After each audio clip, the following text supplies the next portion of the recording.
Have you ever noticed that the smartest people you know are also somehow the loneliest? Not because nobody likes them, but because they seem to prefer it that way? Today, we're going to talk about why highly intelligent people actively choose to limit their social circle and why science actually backs this up completely. Let's start with something that might make you uncomfortable. Most conversations are meaningless.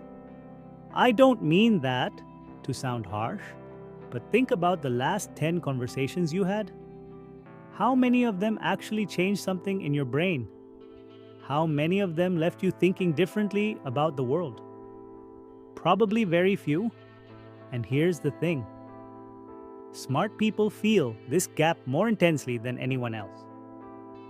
Research published in the British Journal of Psychology found that highly intelligent people actually experience lower life satisfaction the more they socialize. Not higher, lower. This seems backwards until you understand what's really going on inside the mind of an intelligent person. See, your brain has a finite amount of cognitive bandwidth every single day. Every social interaction, whether you enjoy it or not, consumes a portion of that bandwidth. Small talk, reading social cues, managing other people's emotions, filtering what you say, performing the version of yourself that fits the group. All of this is mental labor. And for most people, social stimulation refills their energy. They leave a party feeling alive. But for high intelligence individuals, the opposite is true.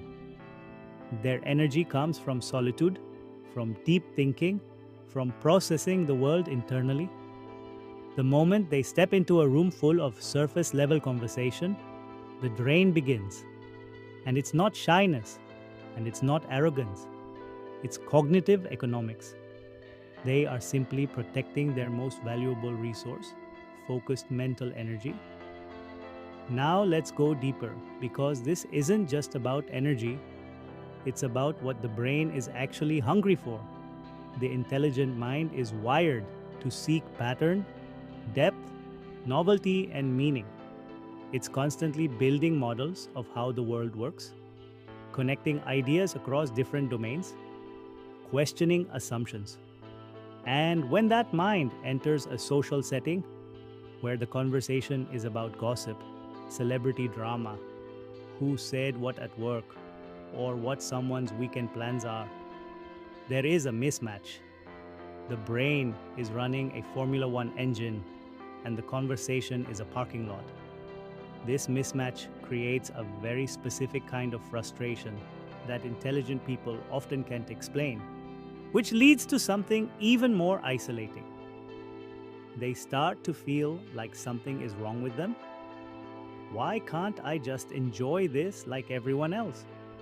Why do I feel so drained when people are supposed to energize each other? But here's what they don't realize: there is absolutely nothing wrong with them.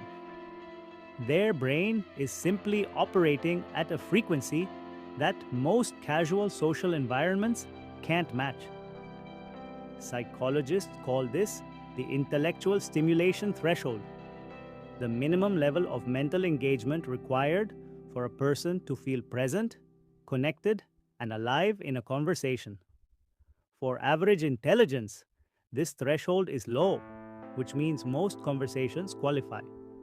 For high intelligence, the threshold is elevated, which means fewer conversations make the cut. And this is where the avoidance begins, not from hate, not from superiority, but from a very rational and deeply human need to feel genuinely stimulated. Let me give you an analogy. Imagine you've spent years developing your palate as a food connoisseur. You can taste the difference between cheap wine and a 20-year-old barrel-aged vintage. Now, imagine someone hands you a glass of something tasteless and watered down every single day, and expects you to enjoy it with the same enthusiasm as everyone else at the table. That's what small talk feels like to an exceptionally smart person. They're not rejecting you, they're rejecting emptiness. Now, there's another layer here that most people miss entirely, and it has to do with authenticity. Smart people have a low tolerance for performance. Every social group has unspoken rules. You smile when expected, you laugh at the right moments, you agree with the dominant opinion, you downplay your real thoughts to avoid conflict. This is called social masking, and most people do it unconsciously and comfortably. But intelligent people are hyper aware of this process. They see the performance happening in real time. They notice when they're performing. They notice when others are performing.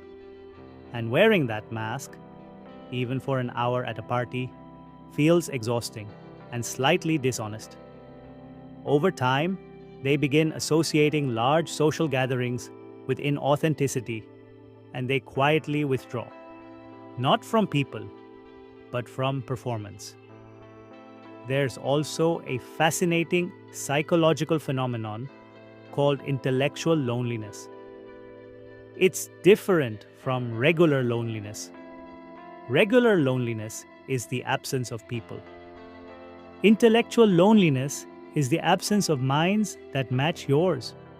You can be surrounded by 50 people who all genuinely like you and still feel completely alone because none of them want to talk about the things that keep you awake at night. None of them want to explore philosophy or debate the ethics of artificial intelligence or ask what consciousness actually is. So, smart people make a trade. They trade quantity for quality. They'd rather have one conversation that changes how they see reality than 100 conversations that don't move anything inside them. And because those deep conversations are rare, they spend a lot of time alone, not waiting for people, but genuinely thriving in the space that solitude creates.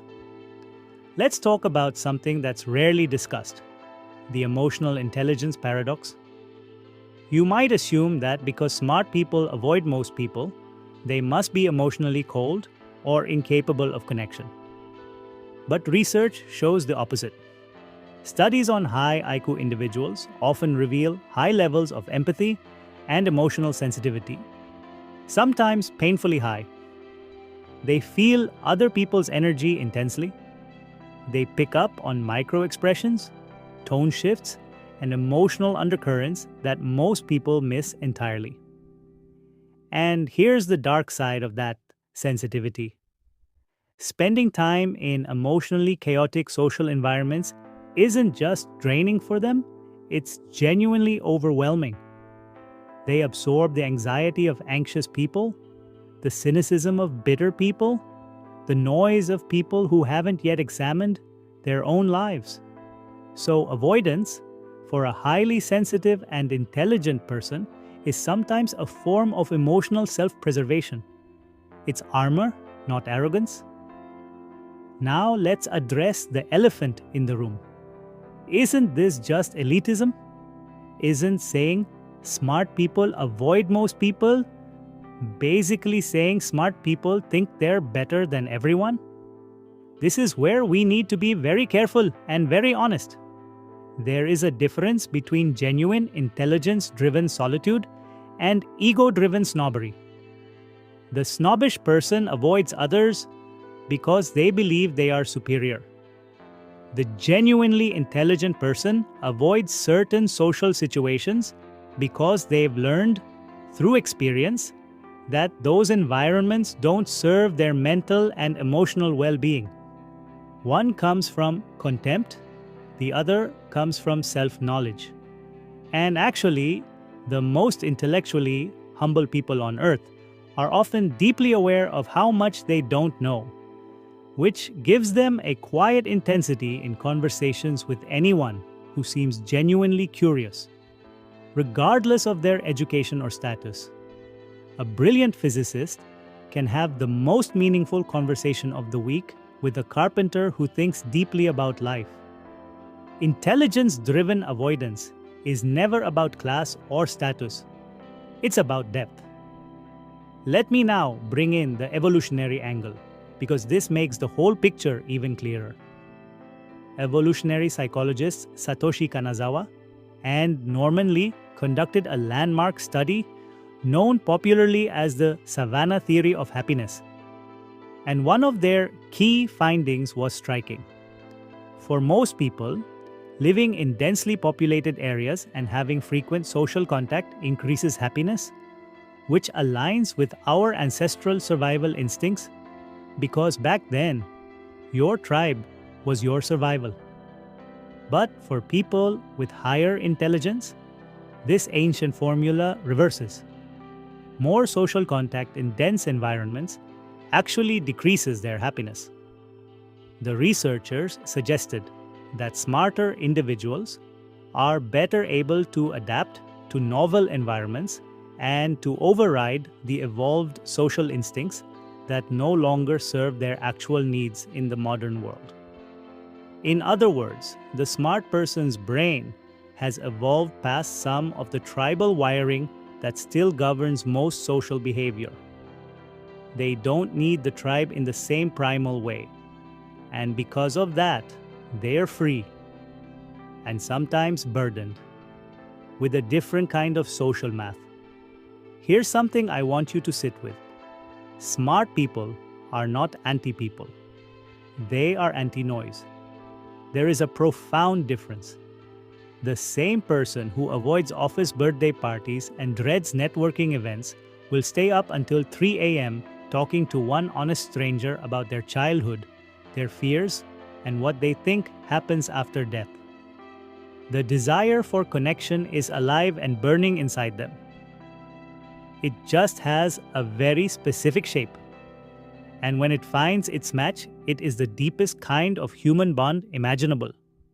So if you relate to everything we've talked about today, I want to offer you something more useful than just validation.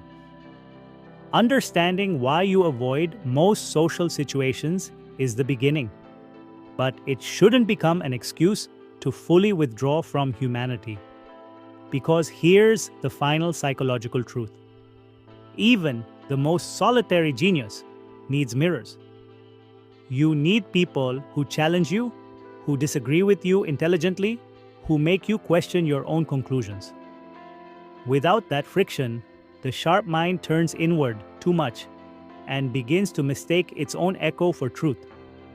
The goal isn't to find zero people, it's to find the right ones. To build a small, deliberate social world filled with people who make you feel more like yourself, not less.